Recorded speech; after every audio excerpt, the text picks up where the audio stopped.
Hi all, അസ്സലാമു അലൈക്കും. Welcome back to Silna's kitchen. ഇന്നത്തെ നമ്മുടെ റെസിപ്പി ഒരു അടിപൊളി ടേസ്റ്റി ആയിട്ടുള്ള അറബിക് ബുഖാരി റൈസ് റെസിപ്പിയാണ്.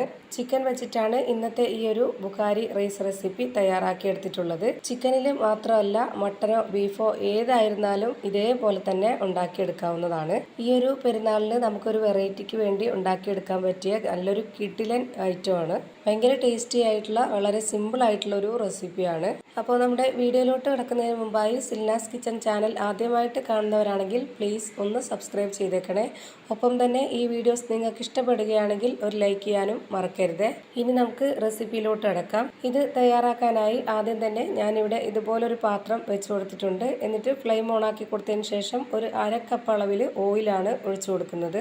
ഓയിലൊന്ന് നന്നായിട്ട് ചൂടായിട്ട് വരുന്ന സമയത്ത് ഇതിലേക്ക് ഒരു ക്യാരറ്റ് ഇതേപോലെ നീളത്തിൽ കട്ട് ചെയ്ത് ഇട്ട് കൊടുക്കാം. പിന്നെ ഇതിൻ്റെ കൂടെ ഒരു പകുതി ക്യാപ്സിക്കം കട്ട് ചെയ്തതും ഇട്ട് കൊടുക്കുന്നുണ്ട്.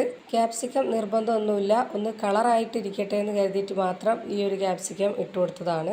ഇനി ഇതിലേക്കൊരു 1/2 കപ്പ് അളവിൽ ഉണക്കമുന്തിരിയാണ് ഇട്ട് കൊടുക്കുന്നത്. ഇനി നമുക്ക് ഇതൊന്ന് ഫ്രൈ ചെയ്തിട്ടെടുക്കണം. അപ്പോൾ ഈ ഒരു മുന്തിരിയുടെ വേവിനനുസരിച്ച് നമുക്ക് ഇതിനോടൊപ്പം തന്നെ ഈ ഒരു ക്യാരറ്റും ക്യാപ്സിക്കവും കോരിയെടുക്കണം. അതിൽ കൂടുതൽ ഇത് വേവിക്കേണ്ടതില്ല. ഈ ഒരു റൈസിൻ്റെ പ്രത്യേകത ഈ ഉണക്കമുന്തിരിയും ക്യാരറ്റിൻ്റെയും ഫ്ലേവർ നന്നായിട്ട് മുന്തി നിൽക്കണം. ഞാനിപ്പോൾ ഇവിടെ ഇത്ര മാത്രമേ ഇട്ട് കൊടുത്തിട്ടുള്ളൂ. ഓരോരുത്തർക്കും എത്രയാണോ ഇഷ്ടം അതിനനുസരിച്ച് ഇട്ട് കൊടുക്കാം, കുഴപ്പമൊന്നുമില്ല. ഇപ്പോൾ ദാ ഇതുപോലെ ഫ്രൈ ആയിട്ട് വന്നിട്ടുണ്ട്. ഇനി നമുക്കിത് എണ്ണയിൽ നിന്ന് കോരി മാറ്റാം.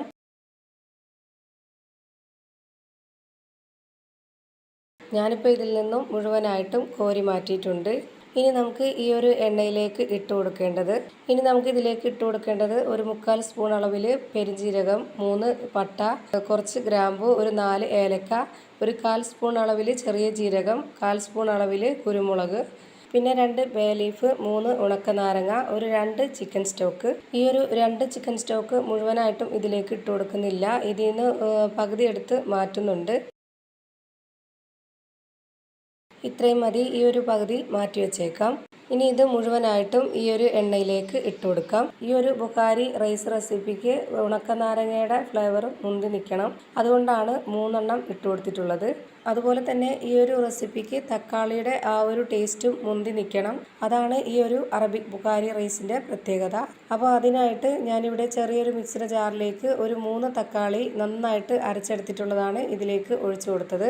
ഇതുപോലെ വെള്ളമൊന്നും ചേർക്കാതെ നല്ല പോലെ അരച്ച് തന്നെ ഇതിലേക്ക് ഒഴിച്ചു കൊടുക്കണം. ഇനിയിപ്പോൾ നമ്മുടെ ഒരു ടൊമാറ്റോ സോസ് ഉണ്ടല്ലോ, ആ ഒരു സോസും കൂടി ഒരു 3 സ്പൂൺ അളവിൽ ഇതിലേക്ക് ഒഴിച്ചു കൊടുത്തിട്ടുണ്ട്. ഇനി ഇത് നല്ല പോലെ ഒന്ന് ഇളക്കി കൊടുക്കണം. ഇനി നമുക്ക് ഇതിലേക്ക് വേണം ചിക്കൻ ഇട്ട് കൊടുക്കാനായിട്ട്. അപ്പോൾ ചിക്കൻ ഇട്ട് കൊടുക്കുമ്പോൾ ഇത്രയും ഗ്രേവി മതിയാവില്ല, അതൊന്ന് വെന്ത് കിട്ടാനായിട്ട്. അതുകൊണ്ട് ഞാൻ ഇതിലേക്ക് കുറച്ചുകൂടി വെള്ളം ഒഴിച്ചു കൊടുക്കുന്നുണ്ട്. ഇനി നമുക്ക് ഇതിലേക്ക് പൊടികൾ ഇട്ട് കൊടുക്കാം. അതിനായിട്ട് ഞാനിവിടെ നല്ല എരിവുള്ള 1 സ്പൂൺ അളവിൽ മുളക് പൊടി ഇട്ട് കൊടുത്തിട്ടുണ്ട്. ഇനി ഇതിലേക്ക് 1 സ്പൂൺ അളവിൽ മല്ലിപ്പൊടിയും 1 സ്പൂൺ അളവിൽ അറബിക് മസാലപ്പൊടിയും ഇട്ട് കൊടുക്കുന്നുണ്ട്. ഇനി ഇതിലേക്ക് ഒരു നുള്ള് മഞ്ഞൾപ്പൊടിയാണ് ഇട്ട് കൊടുക്കുന്നത്. ഇനി ഇതിലേക്ക് ആവശ്യത്തിനുള്ള ഉപ്പിട്ട് കൊടുക്കാം. ഇനി ഇത് നന്നായിട്ടൊന്ന് ഇളക്കി കൊടുക്കാം. ഞാനിപ്പോൾ ഇതിലേക്ക് ഉപ്പിട്ട് കൊടുത്തിട്ടുള്ളത് ചിക്കന് മാത്രമായിട്ടുള്ളതാണ്. ചിക്കനാണ് നമ്മളിപ്പോൾ ഇതിൽ വേവിച്ചെടുക്കാൻ പോകുന്നത്. അപ്പോൾ അതിനായിട്ട് ഞാനിവിടെ ഒരു 1.5 കിലോ ചിക്കൻ ഇതിലേക്ക് ഇട്ട് കൊടുക്കുന്നുണ്ട്. ഈ ഒരു 1.5 കിലോ ചിക്കനും പിന്നെ നമ്മൾ ഇതിലേക്ക് വേവിച്ചെടുക്കുന്ന റൈസ് ഒരു 1 കിലോ റൈസും കൂടിയാണ്. ഈ ഒരു അളവ് വെച്ചിട്ടാണ് ഞാൻ ബാക്കിയുള്ള ഇൻഗ്രീഡിയൻസിൻ്റെ അളവ് ഇതിനു വേണ്ടി ചേർത്ത് കൊടുത്തിട്ടുള്ളത്. നിങ്ങൾ എത്രയാണോ ചിക്കനും അരിയും എടുക്കുന്നത് അതിനനുസരിച്ച് ബാക്കിയുള്ള ഇൻഗ്രീഡിയൻസിൻ്റെ അളവും വ്യത്യാസം വരും. അപ്പോൾ അതിനനുസരിച്ച് നോക്കിയിട്ട് വേണം കൂട്ടിയും കുറച്ചും ചേർത്ത് കൊടുക്കാനായിട്ട്. ഞാനിപ്പോൾ ഇതിലേക്ക് ആ ഒരു മസാല കൂട്ടുന്ന സമയത്ത് വെളുത്തുള്ളിയും ഇഞ്ചിയും ചതച്ചത് ഇട്ട് കൊടുക്കാൻ മറന്നു. അപ്പോൾ അത് ഇപ്പോൾ ഇട്ട് കൊടുക്കുവാണ്. ഞാനിപ്പോൾ ഇത് രണ്ടും കൂടി ചതച്ചെടുത്തത് 1 സ്പൂൺ അളവിൽ ഇട്ട് കൊടുത്തിട്ടുണ്ട്. ഇതുപോലെ ചിക്കൻ നമുക്ക് ഈ ഒരു പാത്രം തുറന്നിട്ട് തന്നെ വേവിച്ചെടുക്കാം. അടച്ചു വെച്ച് കൊടുത്തു കഴിഞ്ഞാൽ ചിലപ്പോൾ വെള്ളം നന്നായിട്ട് ഊറി വരും. അങ്ങനെ ആകുമ്പോൾ പിന്നെ നമുക്ക് അരി ഇട്ട് കൊടുക്കുന്ന സമയത്ത് ഈ ഒരു വെള്ളത്തിൻ്റെ കണക്ക് തെറ്റിപ്പോവും. ഞാനിപ്പോൾ ഇതാ ഇഞ്ചിയും വെളുത്തുള്ളിയും ഇട്ട് കൊടുത്തതിന് ശേഷം ഇത് നന്നായിട്ട് ഇളക്കി യോജിപ്പിച്ചെടുത്തിട്ടുണ്ട്. ഇനിയിപ്പോൾ ഈ ഒരു ചിക്കൻ ഒരു ഭാഗം വെന്ത് കിട്ടിക്കഴിഞ്ഞാൽ പിന്നെ നമുക്കൊന്ന് തിരിച്ചിട്ട് കൊടുക്കണം, ആ ഒരു ഭാഗം കൂടി വെന്ത് കിട്ടാനായിട്ട്. ചിക്കൻ ഇതിൽ കറക്റ്റായിട്ട് നന്നായിട്ട് വേവിച്ചെടുക്കുന്നില്ല, ഒരു 1/4 വേവ് മാത്രമേ ഇതിൽ വേവിച്ചെടുക്കുന്നുള്ളൂ. അത്രയും മതി. ബാക്കി നമുക്ക് ഈ ഒരു ചിക്കൻ വെച്ചിട്ട് വേറൊരു കാര്യം കൂടി ചെയ്യാനുണ്ട്. ഞാനിപ്പോൾ ഇതാ ഇവിടെ മുഴുവൻ ചിക്കനും ഇതേപോലെ തിരിച്ചിട്ട് കൊടുത്തിട്ടുണ്ട്. ഇത്രയും വെന്താൽ മതി. ഇനി നമുക്കിത് ഓരോന്നായി എടുത്തു മാറ്റാം. ഇപ്പോൾ ഞാനിതാ മുഴുവൻ ചിക്കനും ഇതിൽ നിന്ന് എടുത്തു മാറ്റിയിട്ടുണ്ട്. ഇനി ഇതിലേക്കൊരു 4 പച്ചമുളക് ഇട്ട് കൊടുക്കാം.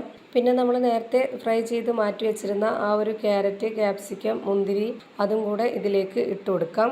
അത് ഞാനിപ്പോൾ മുഴുവനായിട്ടും ഇതിലേക്ക് ഇട്ട് കൊടുത്തിട്ടില്ല, കുറച്ച് ഞാൻ മാറ്റി വെച്ചിട്ടുണ്ട്. ഇനി ഇതിലേക്ക് ചോറ് വേവിക്കാനായിട്ടുള്ള വെള്ളമാണ് ഒഴിച്ചു കൊടുക്കുന്നത്. ഞാനിപ്പോൾ ഇതുപോലൊരു പാത്രത്തിൽ 1/4 പാത്രത്തോളം വെള്ളം ഒഴിച്ചു കൊടുക്കുന്നുണ്ട്. ഈ പാത്രത്തിന് 2 പാത്രം വെള്ളമാണ് ഒഴിച്ചു കൊടുക്കുന്നത്.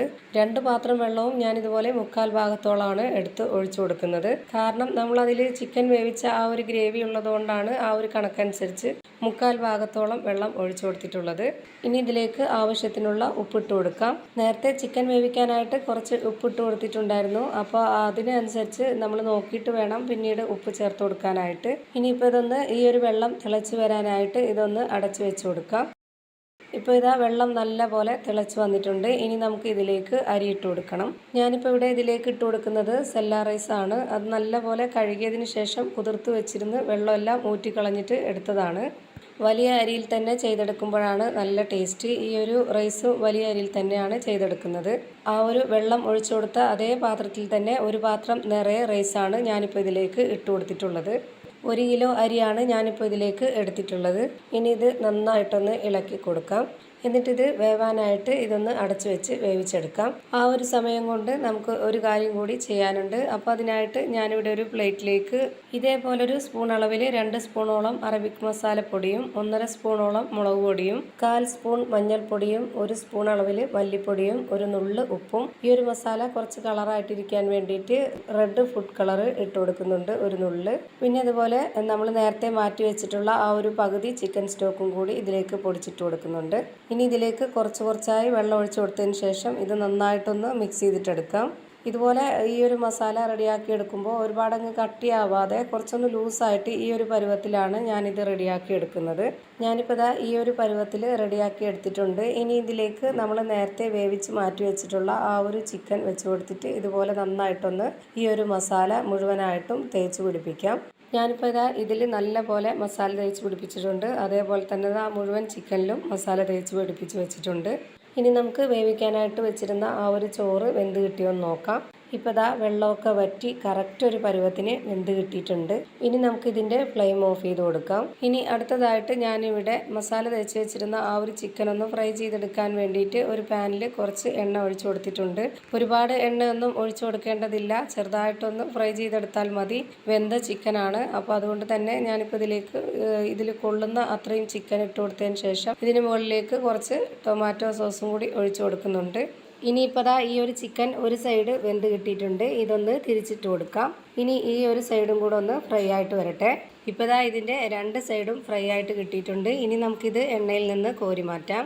അപ്പോൾ ഇത്രയേ ഉള്ളൂ. വളരെ സിമ്പിളാണ് ഈ ഒരു ചിക്കൻ ബുഖാരി റൈസ് റെസിപ്പി തയ്യാറാക്കി എടുക്കാനായിട്ട്. നല്ല ടേസ്റ്റുമാണ് ഇത് കഴിക്കാനായിട്ട്. തീർച്ചയായിട്ടും നിങ്ങൾ ഒരു തവണയെങ്കിലും ഇതൊന്ന് ട്രൈ ചെയ്ത് നോക്കണം. ഈ പെരുന്നാളിന് നമുക്ക് വളരെ സ്പെഷ്യലായിട്ട് തയ്യാറാക്കി എടുക്കാൻ പറ്റിയ ഒരു അടിപൊളി ഐറ്റമാണിത്. അപ്പോൾ ഇത്രയേ ഉള്ളൂ ഇന്നത്തെ വീഡിയോ. വീഡിയോ ഇഷ്ടമായാൽ ലൈക്ക് ചെയ്യാനും കമൻറ്റ് ചെയ്യാനും ഷെയർ ചെയ്യാനും മറക്കരുത്. അതുപോലെ തന്നെ ഞാനിടുന്ന പുതിയ വീഡിയോസ് നോട്ടിഫിക്കേഷനായിട്ട് കിട്ടുന്നതിന് വേണ്ടി സബ്സ്ക്രൈബ് ചെയ്ത് ബെല്ലൈക്കൺ അമർത്തി അതിൽ ഓൾ എന്ന ഓപ്ഷൻ എനേബിൾ ചെയ്ത് കൊടുക്കാനും മറക്കരുത്. പുതിയൊരു വീഡിയോയുമായി വീണ്ടും വരും. Thank you for watching.